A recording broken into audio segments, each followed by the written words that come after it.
Assalamualaikum warahmatullahi wabarakatuh. Alhamdulillahirabbil alamin wa bihi nasta'inu ala umuri dunya waddin wassalatu wassalamu ala asrofil anbiya'i wal mursalin wa ala alihi wa ashabihi ajma'in.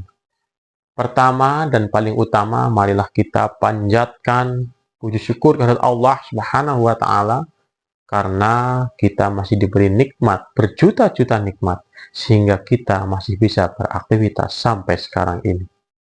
Sholawat marilah selalu kita sanjungkan, haturkan atas Nabi Muhammad Shallallahu Alaihi Wasallam, karena beliaulah satu-satunya pemberi manfaat, syafaat, pertolongan ketika hari perhitungan. Pada kesempatan kali ini kami ingin menyampaikan tentang pentingnya menjaga lisan. A'udzu billahi minasyaitonir rajim.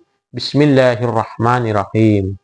Qad aflahal mu'minun alladzina hum fi shalatihim khashi'un walladzina hum 'anil lagwi mu'ridun. Shadaqallahul adzim. Hai orang-orang yang beriman, katakanlah kepada mereka, sesungguhnya beruntunglah orang-orang yang khusyuk dalam sholatnya, dan beruntunglah orang-orang yang menjauhi diri dari perbuatan dan perkataan yang tidak berguna. Surat Al-Mu'minun ayat 1-3. Dalam ayat tersebut, setelah disampaikan bahwa sungguh-sungguh akan beruntung bagi orang yang khusyuk dalam sholatnya. Dan ayat selanjutnya, sungguh-sungguh akan beruntung orang-orang yang menjauhkan diri dari perbuatan dan perkataan yang tidak berguna.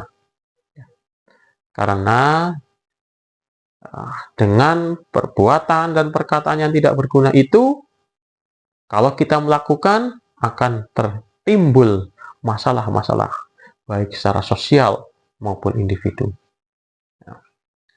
Nabi bersabda, keselamatan manusia tergantung bagaimana ia menjaga lisannya. Berdasarkan hal itu, berarti menjaga lisan itu sangat penting. Menjaga lisan agar tidak mengatakan hal-hal yang buruk,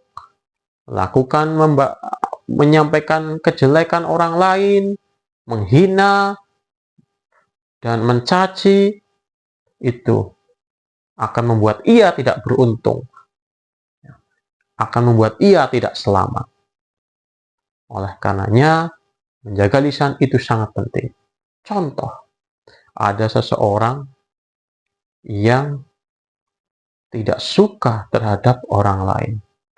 Ia melakukan penghinaan, padahal orang yang lain itu tidak merasa melakukan itu. Bahkan ia memberikan informasi yang tidak sebenarnya. Bahasanya yang lain adalah memfitnah. Setelah ditelusuri, data yang ia sampaikan ternyata tidak benar. Akhirnya ia rugi karena ia memberikan data yang tidak benar. Ia tidak akan selamat karena ia termasuk dikatakan orang-orang yang bohong, orang-orang yang pendusta. Sehingga ia secara sosial tidak akan dipercaya oleh orang lain. Jikalau tidak dipercaya oleh orang lain, segala sesuatu tidak bisa dikasih amanah. Akhirnya pintu rezeki, pintu persahabatan, persaudaraan, silaturahmi akan terputus. Ia pun akan menderita. Ia pun tidak akan selamat. Ia pun tidak akan beruntung. Tidak beruntung di dunia dan tidak beruntung di akhirat. Karena perbuatan mengatakan hal-hal yang tidak berguna, hal-hal yang tidak benar, itu akan semuanya tercatat oleh malaikat.